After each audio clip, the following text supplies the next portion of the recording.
Thanks so much for being here. I think I'm feeling so privileged that I can share my story with you guys. And, amongst all these beautiful other stories, I'm really feeling privileged that I can stand here and just share my experience with you guys. It's really amazing. It's also amazing to be here in Groningen, because last year I actually spent a whole weekend in Groningen. Yeah, I mean, who doesn't know Groningen? It's like the city I'm from. Who doesn't know Raamsdonksveer? Raise your hands if you know Raamsdonksveer. 3 people, 6 people. Well, that's not too bad, because I was born and raised in Raamsdonksveer, and it's in Brabant, and I have a Moroccan dad and I have a Dutch mom. People always like to know, you have this color, where you're from. So that's my father from Morocco, my mom from Holland. Yeah, I should say it in the correct way. And I was born and raised in Raamsdonksveer, and I actually had a beautiful life. I had a wonderful youth, and I didn't know any setback. I didn't know any misfortune whatsoever. And until that one day, Thursday the 23rd of December, 2004, when my life took a bizarre turn and it all got upside down. And I'm positive that everyone here in this room has this day. You can remember like the day as it was yesterday. I'm sure that everyone here has his own story, like Tina already said. Everyone has his own story. And my story, I always start my own story with one of the letters I got from my mom when I was in a certain situation. And it's too small to read here, but she said, "Life, my child, has many barriers you must cross. Most of the time you will be warned, but everyone stumbles once in their lifetime on an invisible barrier. Then, my son, you stand up and move on, and you will see a heavenly blue between the darkest clouds and flowers blooming in their full beauty. Lots of love, Mom." And I'm so thrilled that every time I can read these words out loud, because the first time I read those words, I was handcuffed. I was in a cage of a prison bus, being transferred from one prison to another prison in the country of my dad, Morocco.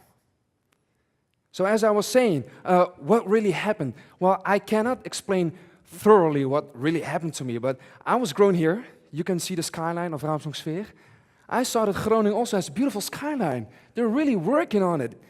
That was my skyline. Raamsdonksveer was a little village, and I grew up there. I had a wonderful youth. I had a lot of friends, and I went to college. I studied informatics, advanced informatics. At 20 years old, I was one of the youngest IT engineers of Holland, and a few years later, I started my own IT company, and everything went perfectly well in my life. Study, work, love, everything went great.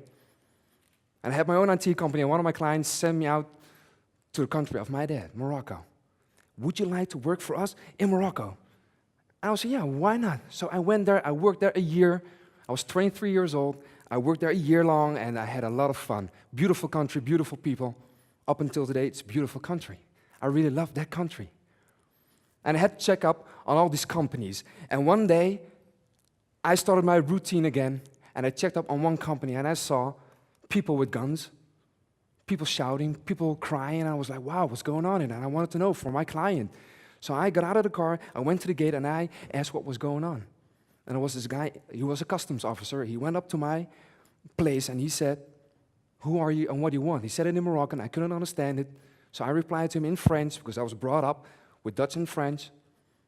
And I said, "My name's Joseph, and I'm from Holland, and I'm here for my work." And he said, "Come with me."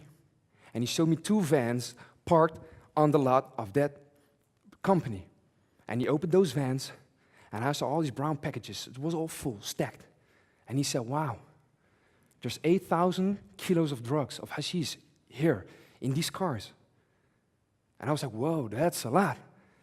So police came, and they heard that I was from Holland. I had to come down to the station, and they questioned me. And I was really, I was pretty excited, like in NCIS and CSI Miami. I was like, oh yeah, I'm gonna give you all my answers. And by the end of the night, I thought I'd be going home just before Christmas. I was planning to take the plane and go home, back to my mom to have presents and eat.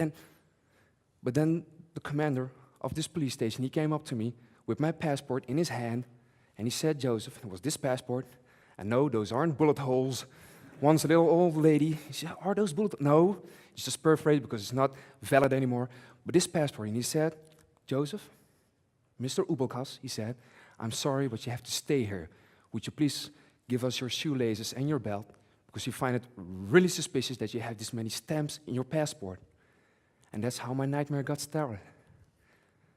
But he said to me, don't worry, because tomorrow you'll be leaving home. Don't worry, it will all be fine. But I didn't go home.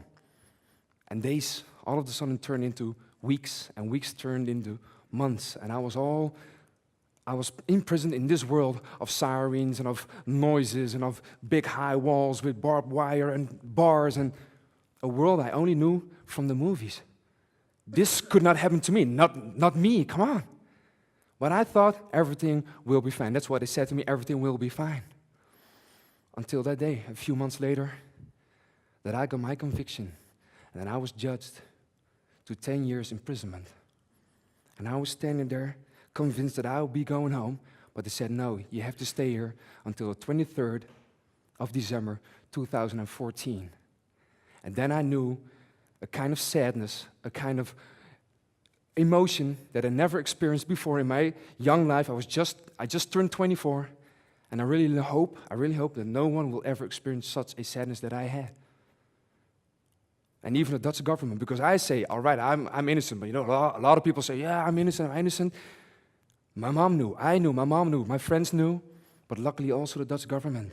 They meddled in the case with their own lawyer, and he said, this is unreal. I don't know why this young man is over there, but he doesn't even earn a ticket fine, a parking fine. That's what the independent trust lawyer said of the Ministry of Foreign Affairs here in Holland. And they later also explained to the newspapers that I should not have been convicted. And I was so relieved. And I thought everything's going to be fine now. But it wasn't. And that's how real prison life to me started. And I always say, I write it literally in my book, that I don't have words to explain the world, the underworld that we lived in. All those people, how we lived over there, you have to see it on images. You have to see how all these people were, like stacked up together. And we had to save up room, so we slept like fish in cans. That's what they say, like sardines in a can. So I slept there with here a pair of feet, here a pair of feet, there are people. On such a small space.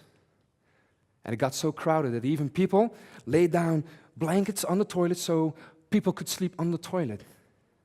And you know what? I can talk and go on and hours talking about this life, but I'm not going to do that. Because people always wonder, how do you survive this? How come you're standing over there and apparently you're doing fine? Yes, I'm doing fine. I'm doing even more than fine because I chose to be fine. I always say you have this inner strength, this character you have. Just take it from me, you are stronger than you think. That's what I want to say. But in my case, what helped me through all these years was that my mom wrote me letters. Not one, not two, no, 400 letters she wrote me.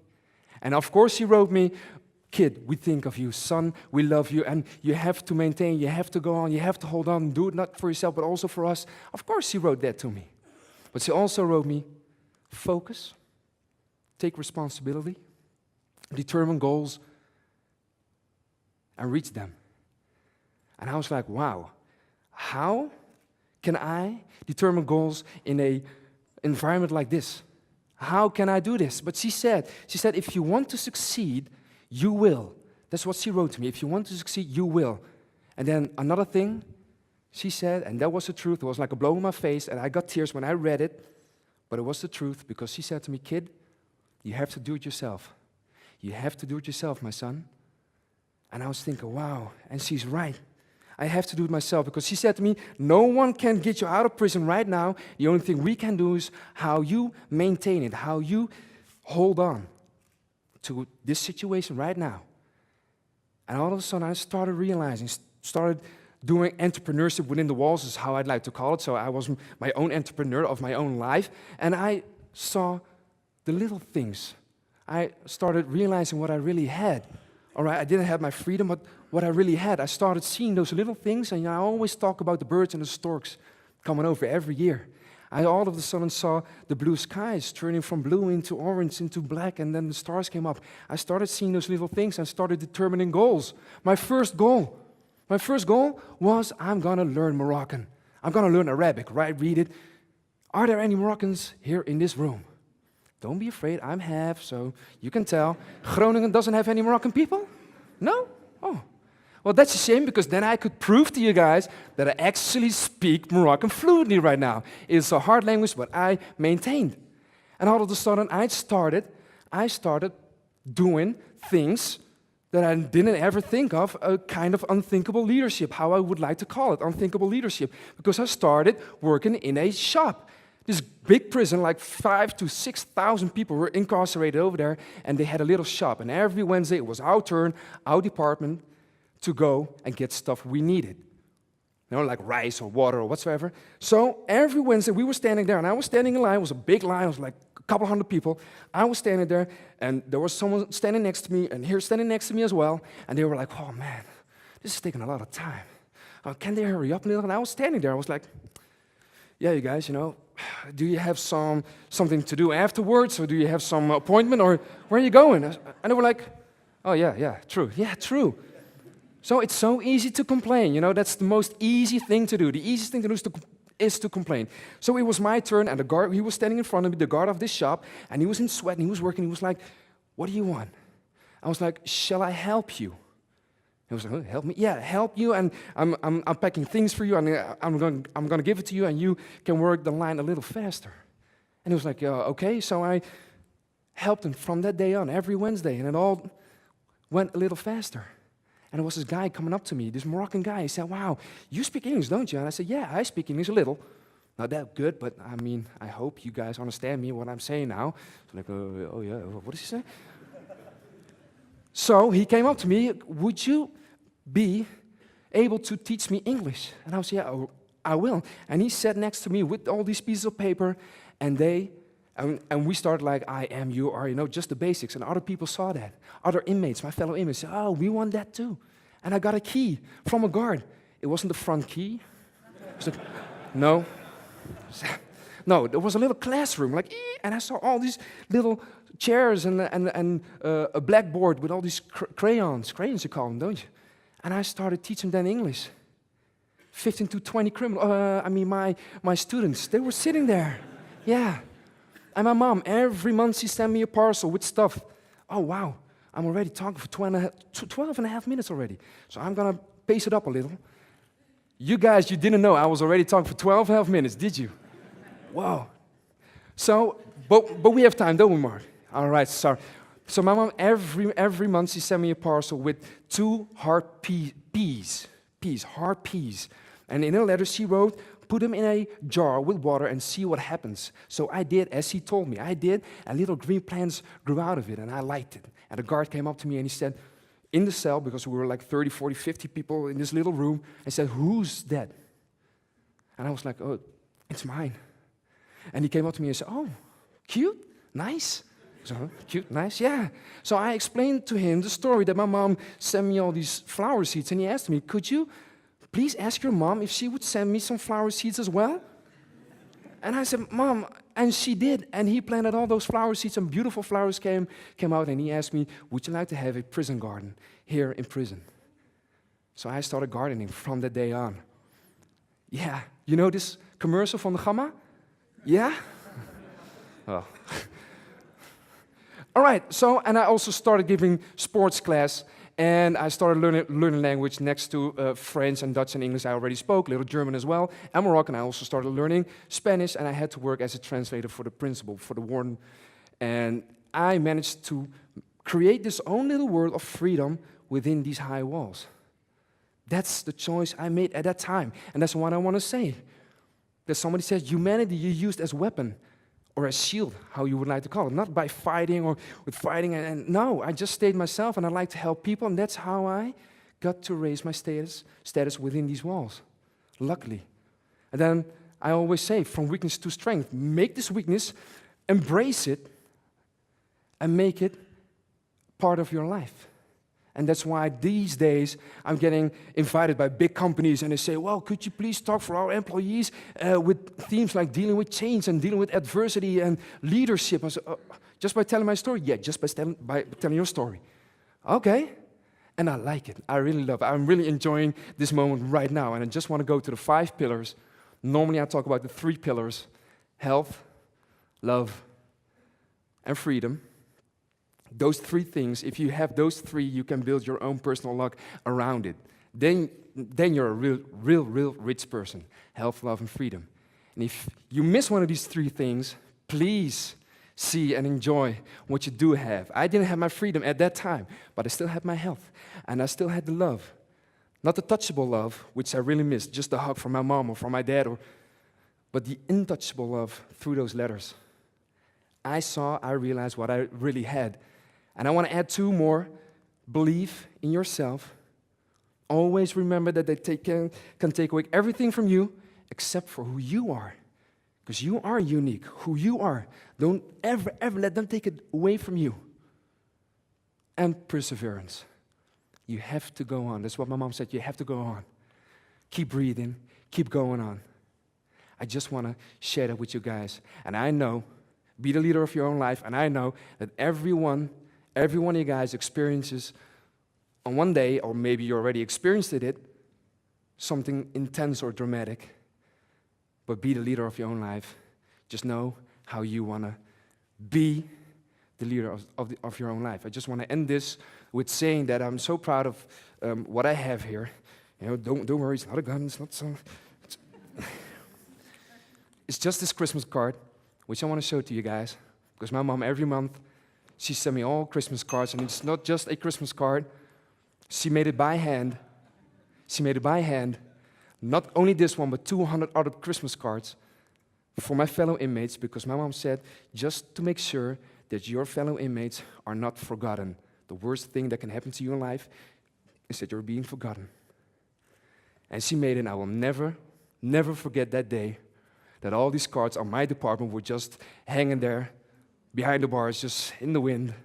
And I want to end with one of the stories of my mom, because I'm so proud of her, and I'm so privileged to have a mom, because I know now that I don't take it for granted that I have this beautiful mom, because before I said, yeah, I have this beautiful mom, and yeah, but not everyone has a mom like I have.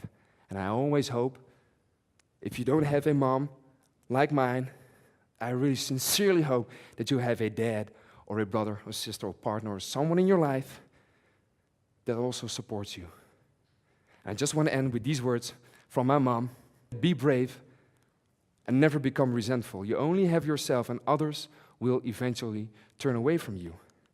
Don't be nervous for the kind of task you will have in life, whatever that may be. Experience your life as a strong man. I will do the same as a strong woman. Let life come to you like waves running ashore. And this is my mom. That's my mom. You can, Mom, look at all these people. I'm so proud of my mom. And I just want to thank you all just for listening to my story. Thank you, Mark. Thank you, everybody, for being here. Thank you. It's